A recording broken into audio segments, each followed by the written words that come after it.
Select होने लग जाते हैं तो थोड़ा ऐसा फील होने लग जाता है कि अपन क्या कर रहे हैं, अपन से क्यों नहीं हो रहा है। तो उसके बाद जो आसपास के जो रिश्तेदार हैं, घर वाले, उनसे भी थोड़ा मिलने लग जाता है डोज के तुमको अभी क्या कर रहे हो, अभी तक घर पे हो, ऐसा वैसा।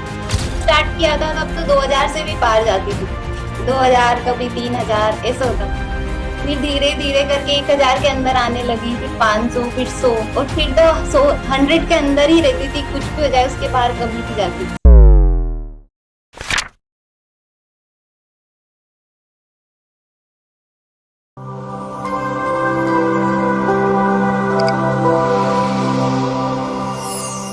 नमस्कार, एक बार फिर से आप सभी साथियों का हार्दिक स्वागत, अभिनंदन टीएनसी के इस ऑनलाइन प्लेटफॉर्म में। और माई सेल्फ भोजाज बलाया, assistant nursing superintendent AIIMS Patna, एक बार फिर से आप सभी दर्शकों का हार्दिक स्वागत और अभिनंदन करता हूं।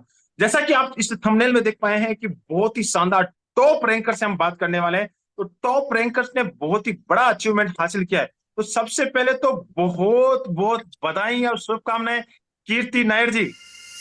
Thank you sir, thank you so much. कैसा लग रहा है ऑल इंडिया रैंक 27 के साथ में? बहुत अच्छा लग रहा है सर। एक जबरदस्त आंकड़ा, 2 डिजिट रैंक, जो कि सबसे बड़ा सपना होता है हर इंसान का कि मैं अगर एक नर्सिंग ऑफिसर हूं और नॉर्थ एट एम्स का अपीयरेंस में जा रहा हूं तो मेरा एक 2 डिजिट के रैंक और 1 डिजिट का रैंक आए और एक बहुत ही जबरदस्त रैंक हासिल किया है। आज तो बिल्कुल बल्ले बल्ले हो गई है। Yes sir. तो बहुत ही अच्छी बात है और बहुत ही जबरदस्त रैंक हासिल किया आपने टीएनसी के साथ मिलकर। आज हम इस इंटरव्यू में आपसे बहुत सारी चर्चा करने वाले हैं, बहुत सारे क्वेश्चंस आपसे पूछने वाले हैं। ये सारे क्वेश्चंस उन बच्चों के लिए हेल्पफुल होने वाले हैं जो इस समय तैयारी कर रहे हैं, इस बार इनका सिलेक्शन नहीं हुआ। हमारा मोटो ये है कि इस इंटरव्यू के माध्यम से बहुत सारे बच्चों को ये बेनिफिट दे सकें कि किस प्रकार से मेहनत की जाती है, किस प्रकार से जो टॉपर्स बना है उसने मेहनत की है। तो सबसे पहले इस इंटरव्यू की शुरुआत कर रहे हैं आपके अपने इंट्रोडक्शन से। सर मेरा नाम कीर्ति नायर है। मैंने जीकोन कोटा से नर्सिंग की है। 2021 में मेरी नर्सिंग कंप्लीट हुई थी वहां से। और जीकोन मैं वैसे कोटा? तो यस सर। मेरे दिल में बसता है जीकोन कोटा, और मैं सच्ची बताऊं तो जीकोन कोटा ने हर बार एक, मैं बोलूंगा इसको रैंकर्स की खदान माने तो बिल्कुल सही रहेगा, और हर बार एक जबरदस्त से जबरदस्त रैंकर्स निकले हैं। मैं अगर आपसे बात करूं तो वहां से जब मैंने शुरुआत की थी तो वहां से आईजीएमएस टॉपर राहुल भट्ट निकले थे। उसके बाद आपके जो सेम बैचमेट कशिश आलम, जूनियर टीना, और एक बहुत सारे रैंकर्स, मैं यहाँ पे जितने नाम गिनाऊं उतने ही कम है। बहुत सारे रैंकर्स जीकोन कोटा ने दिए हैं, तो बहुत ही जबरदस्त। तो आप अपना इंट्रोडक्शन के बारे में और कुछ बताना चाह रही थी? सर वैसे तो मैं केरला से हूँ, लेकिन अभी हम सब राजस्थान में रहते हैं, तो एक तरीके से आधी के साउथ इंडियन आधी राजस्थानी। 2 स्टेट्स वाली कहानी है, आधे राजस्थानी और आधे केलियंस। बहुत ही बड़ी बात है, केरला के आप बाई बॉर्न है और राजस्थान के अंदर आपने नर्सिंग की है। बहुत ही जबरदस्त आपने परफॉर्मेंस दिखाई है। तो इस बार मैं आपसे बहुत सारी चीजें जानना चाहता हूँ कि जब आप 2021 के जब पास आउट हुए उसके बाद आपने क्या प्लानिंग की कि नेक्स्ट नॉर्थ सेट मुझे हासिल करना है, और 2021 से लेकर 2023 की 2 साल की आपकी स्ट्रगल जर्नी रही है, क्या क्या किया उसके बारे में जरूर डिटेल से बताएं। कॉलेज में इतनी पढ़ाई की नहीं थी। कॉलेज में वही था, मस्ती मजा दोस्त, वही था। सबको ऐसा लगता था बहुत पढ़ते हैं, लेकिन बिल्कुल भी पढ़ाई का नाम, बस पास होना था, इतना था। उसके बाद जब निकले तो उस हमारा टाइम ऐसा था, कोविड पीरियड्स था, तो उसके बाद फिर ऑनलाइन कोचिंग ली। ऑनलाइन कोचिंग करके ही फिर सोचा कि जितना हो सके उतना पढ़ते हैं, फिर उतनी पढ़ाई कर, उससे पढ़ा थोड़ा बहुत, और फिर नोट सेट दिया तो लगा तो था कि मतलब कहीं हुआ नहीं था, क्वालिफाई नहीं हुआ था, लेकिन ऐसा लगा था कि हाँ हो जाएगा, अगर पढ़ा तो हो जाएगा। फिर उसके बाद फिर दूसरा नोट सेट दिया। उस टाइम पे भी, उससे पहले मैंने 15 दिन पहले टीएनसी ज्वाइन की थी, क्योंकि उससे 15 दिन पहले मुझे टीएनसी के बारे में पता चला था। लेकिन उस टाइम पे भी मेरी 7000 रैंक आई, और लेकिन हुआ नहीं कुछ। ओके, मैं थोड़ा सा मैं आपको रोकना चाहूंगा इस समय। बीच बीच में मैं थोड़े और भी क्वेश्चंस आपसे क्रिएट करना चाहूंगा। आपने किसी भी प्रकार का ऑफलाइन कोई कोचिंग ज्वाइन नहीं किया और आपने सिर्फ ऑनलाइन को अपना बोला कि ऑफलाइन को छोड़ के ऑनलाइन को एक मार्गदर्शन बनाया, तो ये बिल्कुल सत्य बात है? हाँ सर, मैंने कोई ऑफलाइन कोई ऑनलाइन किया है कोचिंग। बिल्कुल गुड, आपने ऑनलाइन को अपना माध्यम बनाया, उसके साथ आपने टीएनसी को कंटिन्यूअसली ज्वाइन किया। तो यस आपने टीएनसी को कंटिन्यूसली आपने बताया कि मैं एक नोट सेट तो मैंने ऐसे ही दिया, दूसरे नोट सेट को मैंने 15 दिन पहले मैंने टीएनसी को ज्वाइन किया और कंटिन्यूसली आपने उसको कंटिन्यूसली फॉलो किया। उस नोट सेट में कौन सी रैंक रही आप? 7000 रैंक। गुड, 7000 रैंक रही। टीएनसी का कौन सा प्लान आपने ज्वाइन किया और आपने कंटिन्यूटी के साथ स्टार्टिंग फेज स्टार्ट किया? कॉम्बो प्लान था सर, टीएनसी का कॉम्बो प्लान। टीएनसी के कॉम्बो प्लान को ज्वाइन किया जिसमें आपने वीडियो और साथ ही साथ आपने टेस्ट सीरीज को साथ में कंटिन्यूसली आपने फॉलो किया और आगे बढ़ते गए। अब बताएं कि जब आपने तैयारी करना शुरू कर दिया था, जब आपने तैयारी स्टार्टिंग फेज आपने शुरू किया था, तो क्या क्या डिफिकल्टीज आई उसके बारे में थोड़ा सा डिटेल से बताएं। सर शुरू में तो वही हो रहा था ना, पहले जो नोट सेट में सारे जो अपने क्लासमेट्स जब सेलेक्ट होने लग जाते हैं तो थोड़ा ऐसा फील होने लग जाता है कि अपन क्या कर रहे हैं, अपन से क्यों नहीं हो रहा है। तो उसके बाद जो आसपास के जो रिश्तेदार हैं, घर वाले, उनसे भी थोड़ा मिलने लग जाता है डोज के तुमको अभी क्या कर रहे हो, अभी तक घर पे हो, ऐसा वैसा। तो उसके बाद फिर होने लगा कि अब तो पढ़ना ही है, अब तो करना ही है कुछ ना कुछ। तो मम्मी पापा को देख के भी फील होता था कि वो लोग सबकी सुनते हैं हमारी वजह से, ऐसा वैसा, उनको कोई भी कुछ भी बोल के चला जाता है। तो उसके बाद ये हुआ कि अब तो करना ही है। तो उसके बाद फिर उससे पहले मुझे था ही नहीं कि होना है नहीं होना है, लेकिन नोट सेट 4.0 तक तो मुझे हो गया था कि अब तो करना ही है, मुझे कैसे भी ये करना ही है। ओके, नोट सेट 4.0 में आपको असली फीलिंग आई कि यार अब तो करना पड़ेगा, क्योंकि ये पड़ोसी ज्यादा परेशान कर रहे हैं, क्योंकि ये पड़ोसी जीने नहीं देते।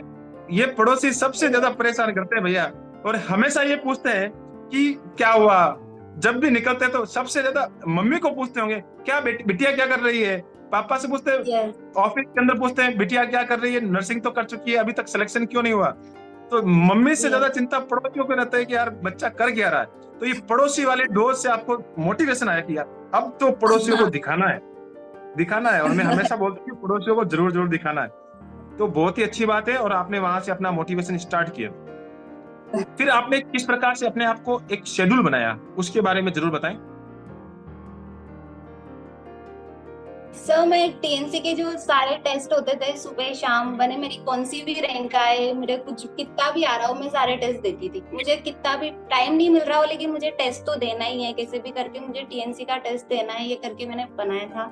उसके बीच में जो मुझे टाइम मिलता था मैं टेस्ट रिवाइज करती थी, वीडियोस देखती थी, और मेरे जो नोट्स है उनको रिवाइज करती थी। और उसके अलावा एक जो एमसीक्यू की बुक है वो कवर करती थी, कैसे भी करके 1 या 2 बुक तो मेरे साथ होती थी हमेशा। कभी ऐसा भी हुआ है कि मन नहीं कर रहा है या छोड़ देते हैं टीएनसी की टेस्ट सीरीज, बहुत हो गया, कभी ऐसा भी फीलिंग आता था कि जब वो टफ पेपर आता था ना, उस दिन ऐसा लगता था यार अब नहीं जब टफ पेपर आया है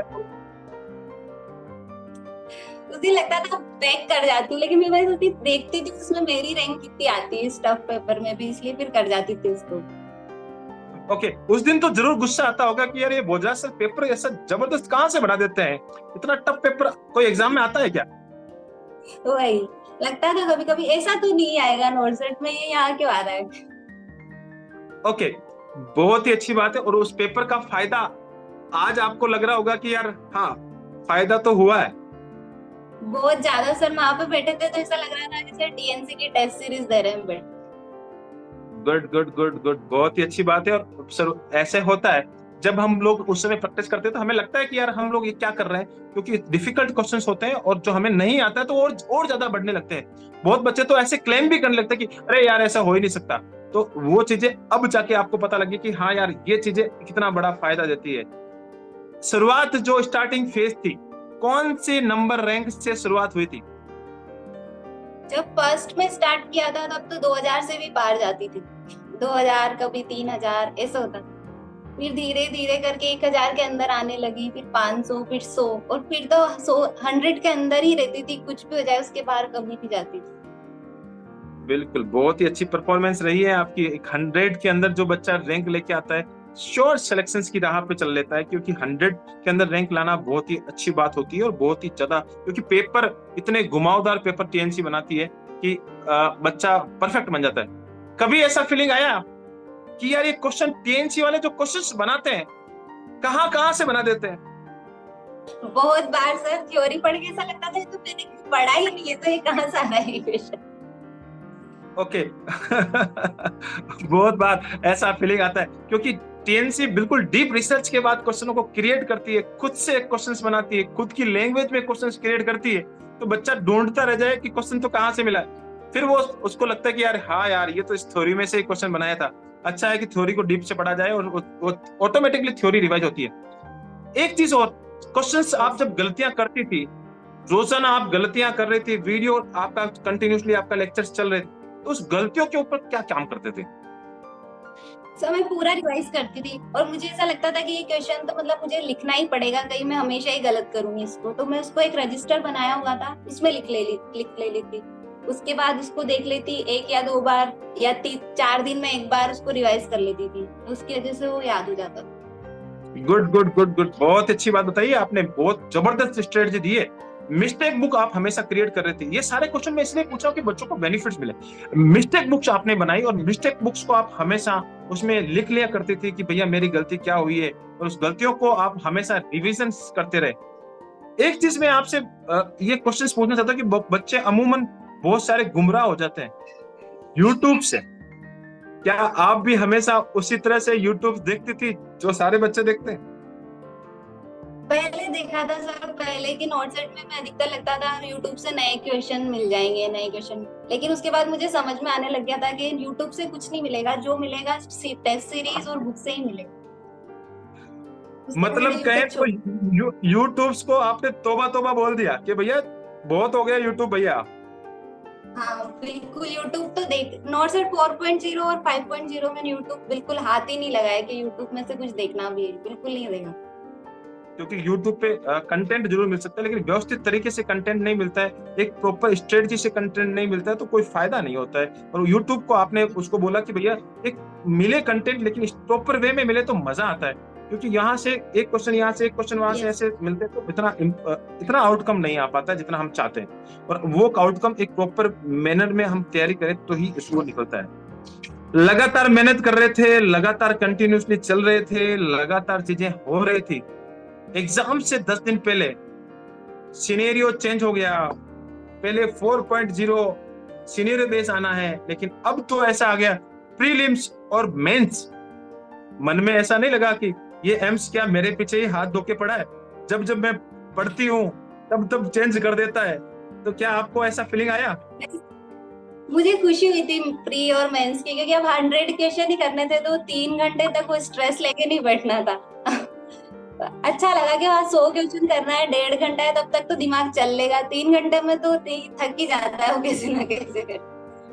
बहुत ही जबरदस्त एक पॉजिटिव थिंकिंग आपके पास थी, और रियली बच्चों के मैसेजेस मेरे पास भी आए थे, सर ऐसा हो गया वैसा हो गया। अरे मैंने कहा चिंता काहे करना भैया, जब पहले 200 थे अब तो 100 हो गया, और सबसे बड़ा मैथ का लफड़ा प्रीलिम्स में ही खत्म हो जाएगा। तो बहुत ही जबरदस्त फायदा मिलता है इससे बहुत, और आपने ये सही सोचा और बिल्कुल सही चीज सोची।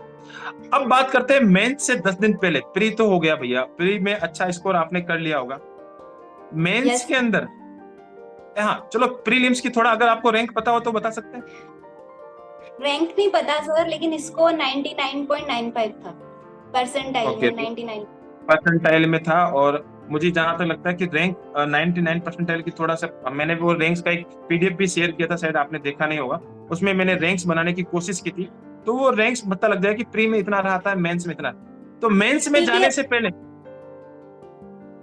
हाँ बताएं।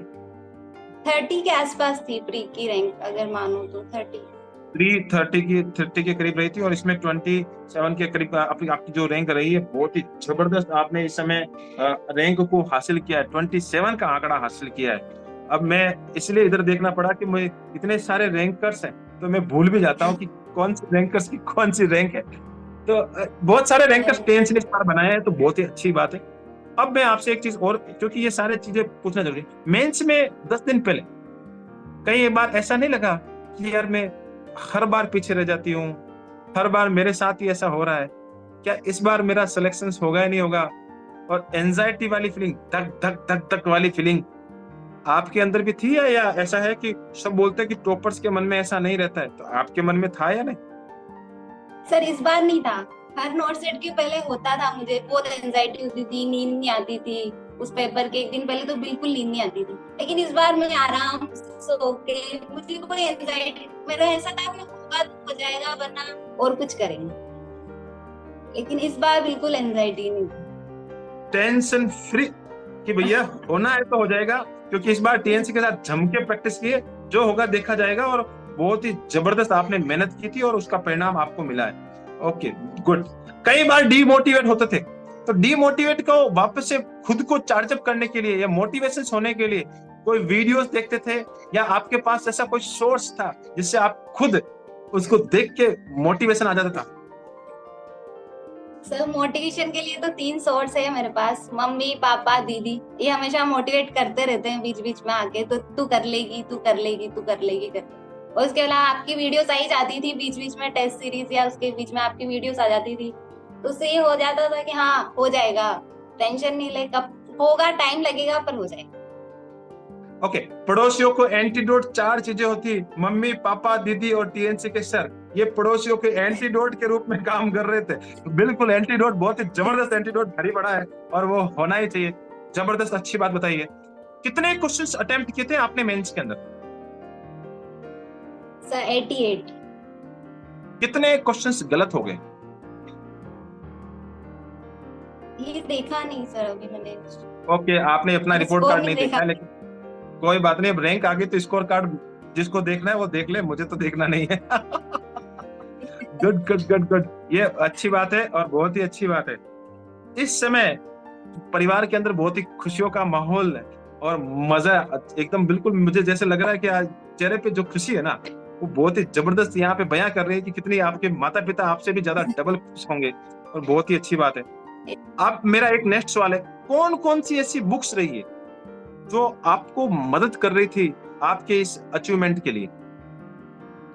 सर एक तो पीआर यादव जो सभी फॉलो करते हैं, और मैंने अभी के जो अभी का नोट सेट था उससे पहले मैंने मोस्बी पढ़ी थी अच्छे से, मोस्बी को मैंने कम से कम 2 बार अच्छे से रिवाइज कर लिया था कि मुझे उसकी हर चीज, उसका हर जो कंसेप्ट है मुझे समझ में आ जाए एक तरीके से।